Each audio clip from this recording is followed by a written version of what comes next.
Bueno, muy bien, continuando con el control societario, nos metemos ya de lleno en lo que es la regulación de la Ley General de Sociedades en relación a las participaciones que tienen sociedades entre sí. Es decir, cómo una sociedad puede o no ser parte en otra por medio de una relación societaria, es decir, siendo socia de otra sociedad. Lo primero que aparece en la ley es las limitaciones que tienen las sociedades para ser socias entre sí. Y la primera que aparece es la del artículo 30, que es la limitación por tipo social. Hay sociedades, como ustedes saben, que permiten que los socios limiten su responsabilidad al aporte que realizaron. Bien, las sociedades por acciones y las sociedades comanditas por acciones, como tienen limitación de responsabilidad, no pueden participar, y por su estructura accionaria, no pueden participar en otras sociedades que no sean otra sociedad por acciones y sociedades de responsabilidad limitada. Esta ampliación se dio ahora con la reforma última. Es decir, que una sociedad anónima no podrá ser parte de una sociedad colectiva porque el régimen de responsabilidad es distinto. Entonces, como la responsabilidad colectiva tiene respecto a los socios un régimen de responsabilidad gravoso, que es que los socios responden ilimitada, solidaria y subsidiariamente por las deudas de la sociedad, al existir una limitación de responsabilidad y una estructura accionaria, no resulta compatible para el legislador. Entonces, el artículo 30 limita la posibilidad de que sociedades por acciones puedan ser parte de sociedades en las que no haya limitación de responsabilidad.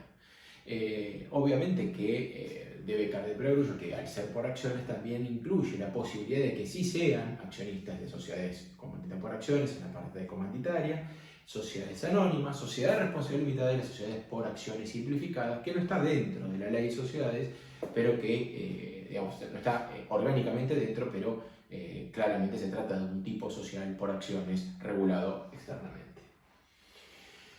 La segunda limitación tiene que ver con el objeto social. Nosotros habíamos mencionado cuando hablamos del artículo 11 que el objeto social cumplía una función importante, que era delimitar cuál era el ámbito dentro del cual, el rango de operaciones que iba a tener la sociedad, las actividades que iba a desarrollar para cumplir con su cometido. La ley exige que para que una sociedad pueda participar en otra, tiene que estar dentro de su objeto incorporada la potestad y la voluntad de dedicarse a participar en otras acciones, es decir, inversión financiera. ¿Y esto por qué es? Porque en definitiva es una protección para los propios accionistas, porque si una sociedad tiene su capital, la mayor parte de su activo, son acciones de otra sociedad, en rigor, esa sociedad, los avatares económicos de esa sociedad, es decir, que le vaya bien o le vaya mal a esa sociedad, tienen que ver con la decisión de comprar o vender esas acciones y evaluar circunstancias que son ajenas a esa sociedad. Es decir, circunstancias que tienen que ver con las acciones de las sociedades respecto a las cuales he comprado las acciones como sociedad. Entonces, ahí, digamos, la ley protege al accionista diciendo que hay una limitación. Lean el artículo para ver los detalles, pero existe una limitación. Si yo no soy una sociedad de inversión, no puedo tener acciones en otra sociedad por encima de un determinado límite. El tercer artículo que limita la participación societaria es lo que se llama la participación recíproca, es decir, una sociedad que sea dueña de acciones de otra sociedad y que esa segunda sociedad a su vez suscriba a la vez acciones de la primera. Esto es lo que se llama o genera como efecto lo que se llama habitualmente el aguamiento del capital social. Es decir, si la garantía final de una sociedad es que los socios han aportado un determinado bien y que eso ha generado la constitución de un capital social, que es el punto inicial, el punto de partida de una sociedad, si yo compro acciones de una sociedad que esa sociedad tiene a su vez acciones de la anterior, estoy generando una situación de insolvencia potencial, ¿sí? Porque ninguna de las sociedades tiene un socio genuino, sino que son dos entes que entre sí se retroalimentan, con todos los efectos que ellos generan. Bueno, también existe una sanción de nulidad de participación recíproca de sociedades entre sí. la aclaración que iba a hacer es que si la sociedad se dedica a invertir, esta limitación obviamente ya no cuadra. Es decir, si yo tengo dentro del objeto social, estoy volviendo al artículo 31, disculpen, si yo tengo dentro del objeto social la posibilidad de invertir en acciones, claramente que no tengo que dar explicación de por qué estoy comprando o vendiendo acciones, porque ya sé que me dedico a eso. Es decir, el accionista que está entrando en una sociedad cuyo objeto tiene esta posibilidad, obviamente que ya está cubierto. Y finalmente llegamos al artículo 33, que es el artículo que regula el control, los tipos de control que existen. El artículo 33 tiene una redacción, divide en dos incisos y luego tiene dos capítulos, ¿sí? O sea, una situación de sociedad controlada, la definición de qué se entiende por una sociedad controlada, se habla desde la controlada hacia la controlante en la definición, y las sociedades vinculadas entre sí. Vamos a leer el artículo y vamos a ir desgranando los tipos de control que surgen. Dice, se consideran sociedades controladas aquellas en que otra sociedad, en forma directa o por intermedio de otra sociedad a su vez controlada, primero, una primera distinción, el control puede ser directo o indirecto, ¿sí? Volvemos al cuadrito que habíamos hecho en la clase pasada, ¿sí? Si A es dueña de B, ¿sí? En un 70%, ¿sí? Y B, a su vez, es dueña de C en un 80%, yo podría decir que B es controlante de C y que A es controlante de B. Pero también puedo decir en forma indirecta que A controla C, porque como A controla B y B controla C, se da la propiedad transitiva. Es decir, esto es el control indirecto, por interpósita persona, ¿sí? O también podríamos decir que si Juan tenía el 70% de esta sociedad, Juan es controlante de A es controlante de B es controlante de C, ¿sí? Y en este caso el controlante sería Juan, ¿sí? De todo el grupo. Está claro, si Juan es una persona física, no estamos hablando de esto, porque esto es solamente para personas jurídicas. Pero bueno, sí estaríamos hablando para A, para B y para C. Bien. Decíamos entonces que ese control se puede hacer en forma directa o indirecta, ¿sí? Y se da de la siguiente manera. Dice, posea participación por cualquier título que otorgue los votos necesarios para formar la voluntad social en las reuniones sociales o asambleas ordinarias. Y acá entramos a ver las maneras de ejercer el control, ¿sí? El modo en que yo lo ejerzo. Se habla de un control que es interno cuando yo soy socio de la sociedad. Es decir, una sociedad controla internamente a otra de un modo interno si es socia. Es decir, si tiene la mayoría de la participación social que le permite, cuando se tomen decisiones, que su decisión se imponga al resto de los socios. Este 33, inciso primero, está calificado como la doctrina como el famoso control interno de derecho. Es decir, yo tengo la cantidad de votos necesarios para decidir qué es lo que la sociedad va a hacer. ¿Sí? Una sociedad decide lo que otra sociedad hace. Bueno, ¿por qué? Porque tiene más del 50% de los votos. Eso es el control interno por ser socio y de derecho, porque tengo la mayoría absoluta. Segundo inciso, ejerza una influencia dominante como consecuencia de acciones, cuotas, partes, poseídas y hasta ahí porque después entramos en otro tipo. Ejerza influencia dominante por las cuotas partes. Quizás yo no tengo el 50%, quizás yo no tengo el 51, el 60, el 80 o el 90%. Quizás esa sociedad tiene solamente el 25%, pero si la sociedad de la que estamos hablando tiene miles de accionistas por todo el mundo, porque salió a hacer oferta pública de sus acciones, es posible que ese controlante, teniendo el 20%, tome la decisión. ¿Por qué? Porque cuando yo soy un inversor, no voy a la asamblea, no me interesa votar ni interiorizarme en las cuestiones. A mí me interesa simplemente ver cómo cotiza esa acción en la bolsa y ver cuándo se compra y cuándo se vende, de acuerdo a la fluctuación de precio. Soy socio, pero soy un socio cuyo objetivo es especular con el precio de la acción. Este tipo de control es también interno, porque yo soy socio entonces, pero es un control interno de hecho, porque si todos se presentaran a votar en las asambleas, seguramente mi 20% no lograría imponer la voluntad. Ahora, como habitualmente hay ausentismo, desinterés o dispersión del capital, mi 20% puede llegar a ser suficiente. Entonces ya es una situación que ya no es de derecho, sino tengo que ver si jurídicamente, si fácticamente puedo consolidar una situación de control porque se da consuetudinariamente, es decir, porque se repite en el tiempo. Entonces yo puedo lograr el mismo efecto que el anterior, pero en una situación que puede cambiar. Esto sigue siendo control interno, porque sigo siendo socio. Ahora ya no es de derecho porque no tengo el 51%, sino que es de hecho porque se da por las circunstancias que rodean a las celebraciones de asambleas o reuniones de socios.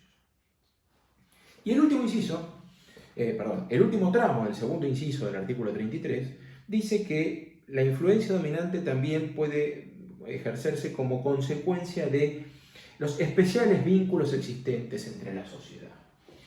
Entonces ya no estamos hablando de un socio, sino que estamos hablando de una sociedad que ya no es socia de otra y que ejerce especiales vínculos, ¿sí? Una influencia dominante por especiales vínculos.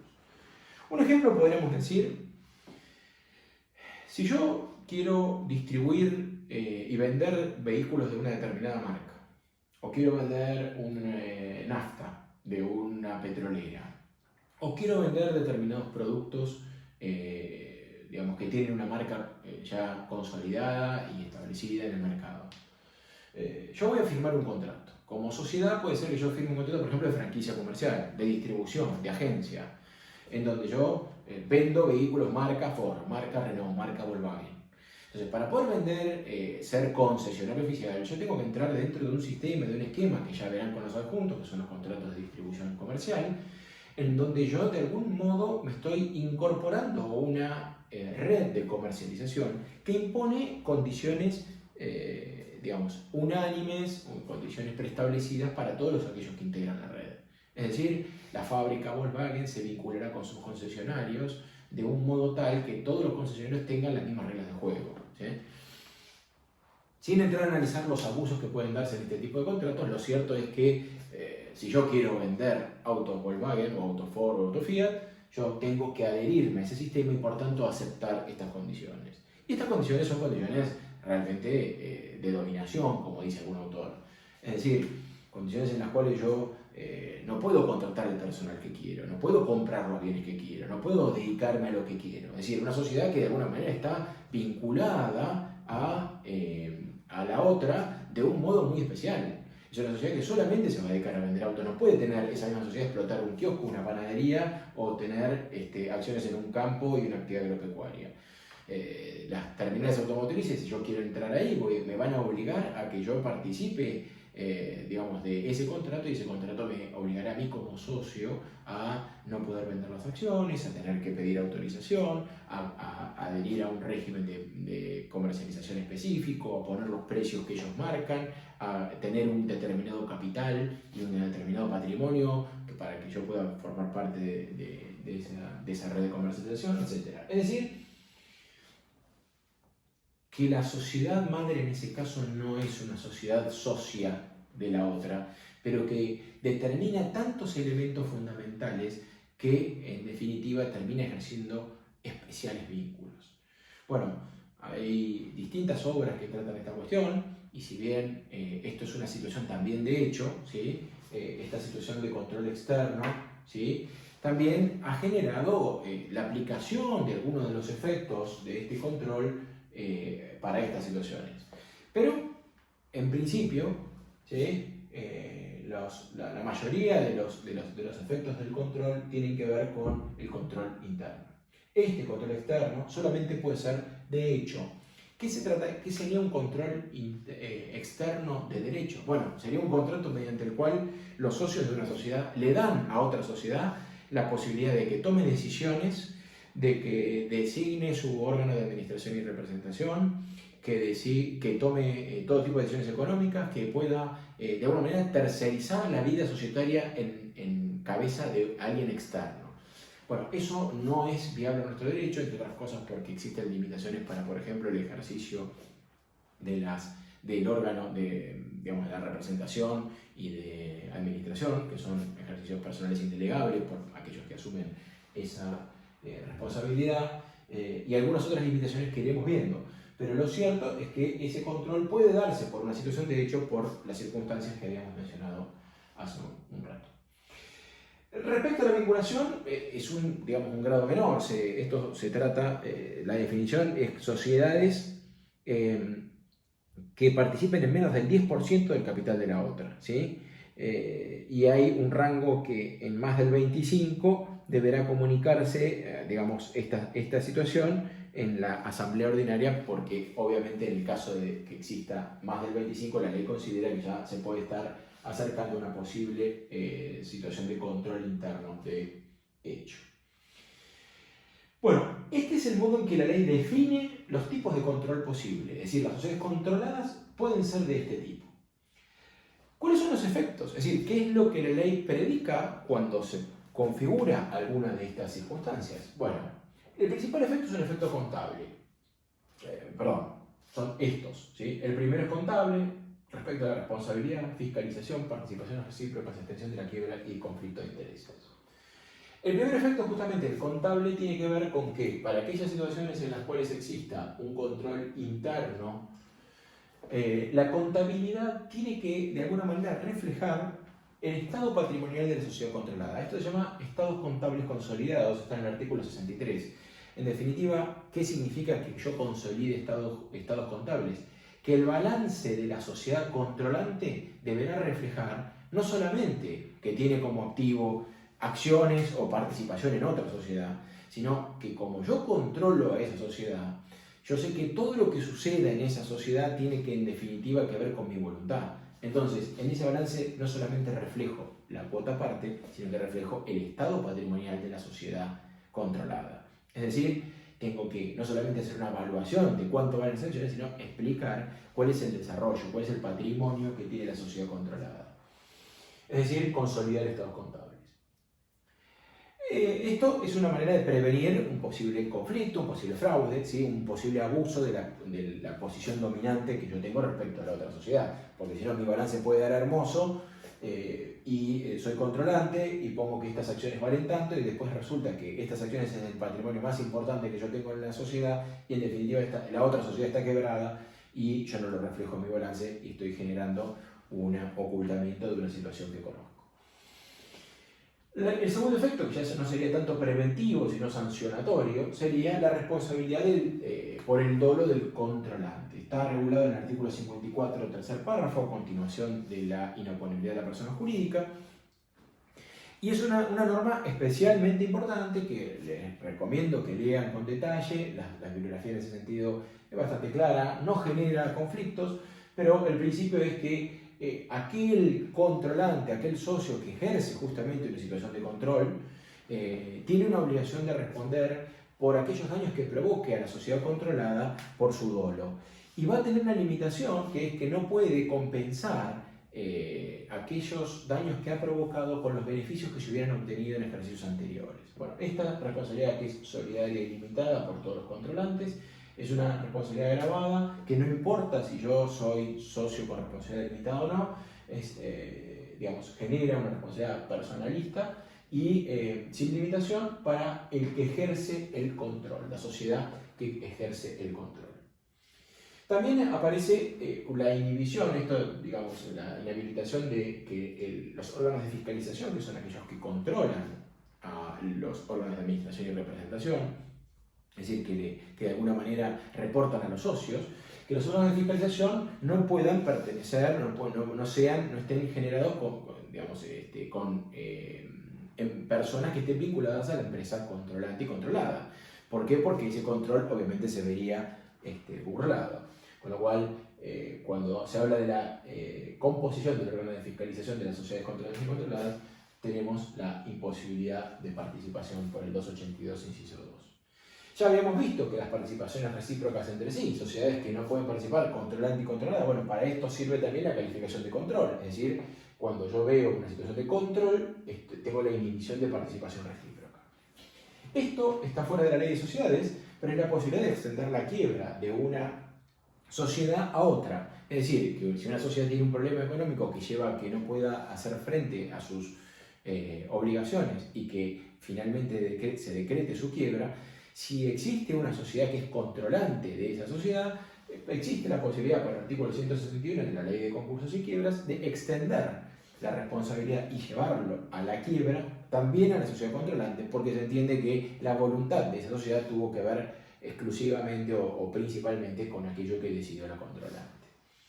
Y en definitiva, si bien no está mencionado expresamente, lo que me genera cuando soy sociedad controlante y controlada es un conflicto de intereses, porque se da la cuestión de la subversión del interés social con el interés grupal. Muchas veces yo voy a ejercer mi voluntad en la asamblea mirando el todo, mirando el interés del grupo societario y no el interés concreto de la sociedad. Bueno, esto también me obliga en algunas situaciones a abstenerme de votar cuando yo tengo un interés contrario, cuando, por ejemplo, al ser sociedad controlante, me estoy beneficiando de una determinada transacción que realiza esa sociedad, la controlada con la controlante. Bueno, en ese caso deberían votar aquellos que no son parte de la sociedad controlante para evitar ese conflicto de intereses.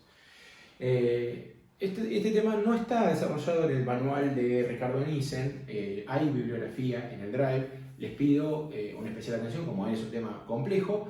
En la línea de estas dos clases es más o menos los contenidos que pretendo que ustedes incorporen y puedan estar en condiciones de desarrollar. Cualquier duda, como siempre, dentro del bloque temario van a encontrar el foro de dudas. Vayan anotando ahí preguntas y eventualmente, si da para un despeje genérico, haremos o un Zoom o haré una clase explicativa de aquellas dudas que vayan surgiendo. Nos vemos la próxima.